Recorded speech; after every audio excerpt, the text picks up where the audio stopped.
What's up, YouTube? ODST General back again with another Operation Trebuchet news update. I'm sorry that this video is coming out late, guys. My release was supposed to be 13 minutes ago. I'd actually recorded this last night with enough time to edit the video. However, that did not happen because I recorded my audio as really quiet, really tinny sounding. I couldn't figure out why. I thought maybe something was going on with my Blue Yeti again. Nope, as it turns out, I had my recording settings set to my Oculus Rift. Oops. But we've got a few things to talk about today. Not a huge amount, but it's all pretty awesome stuff. All of it's developer news this week as it stands. So we'll start with Nightovizard because we've been talking about him a lot over the past couple of weeks. Of course, the big thing he's working on currently is Madrigal.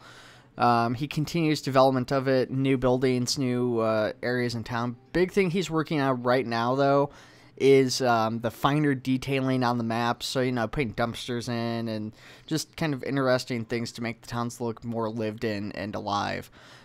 He's also altering some of the terrain, putting in, like, military bases and, like, craters and stuff for more natural cover throughout the map. So that's the other big thing he's working on.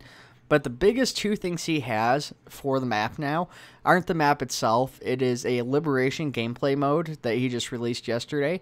And, of course, the Dynamic Recon Ops, which he released a few days ago, which you guys may have seen me play back on Wednesday. So those are the two coolest things. Now, if you guys haven't played Madrigal yet, that's the perfect opportunity to play him. You don't need anybody. You don't need to be able to set up a mission. You just basically download either the Liberation or the Dynamic Recon Ops. You get yourself an AI team. It's a great way to check out the map. Now, with that being said, that's all we've got for Nightovizard, but we've still got a number of other dev things here. So let's talk about Bacon Shelf. Bacon Shelf is developing some more crates for the mod. I think he's got a good majority of the crates that haven't been put in game yet. I mean, I'm sure there's still a ton that I can't think of, like Traxxas shipping crates and stuff like that that's are different from the ones we currently have. I don't really know for sure quite what we're missing in comparison. You know, obviously probably some of the Halo 4, Halo 5 stuff, thankfully. Anyways, we've got a picture of like 5 crates here, just varying shapes and sizes. Not much else to say. You know, there's no speculation how these are going to work. They're going to be static objects. Some of the crates might have alternative decals and stuff just to give a little bit more variety. Just based off the decals we see here, he actually shared the decals with us. We have crates that are going to have like nerve gas, medical ones, biohazard, both radioactive and like biological. You know, crates for the M247 static emplacement, portable generator, fuel and hydrogen. So a lot of different stuff there.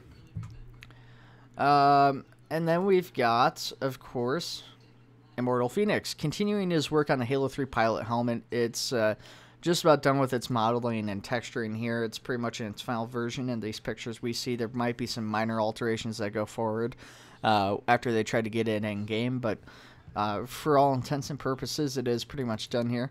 Now, unfortunately, I cannot remember who Immortal Phoenix said did these decals. He credited the person who did these. I believe it was a new entry dev. Unfortunately, I am uncertain who it was. I don't see anybody on the entry dev team right now except for Nightovizard, so I can't double check that for you guys. I do apologize. Not much else to say about it right now.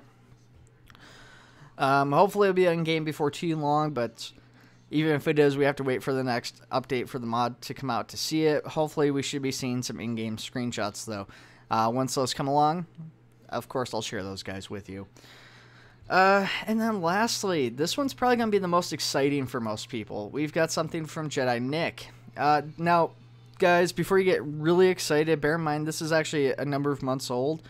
And Nick has been talking about it, saying basically he modeled this months ago, and I guess he forgot to share it or thought he had shared it. Anyways, he's sharing it now. It is, of course, the sticky grenade you guys are seeing on screen now. he knows how to make it stick to vehicles, but not people. So that's kind of one of the bigger things they're trying to get figured out, is how to get it to stick to a person.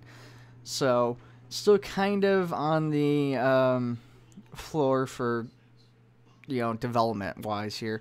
I'm not sure if they have an in-game model yet or not, as it's been out for like a month or a couple months, but hopefully before too long we'll know.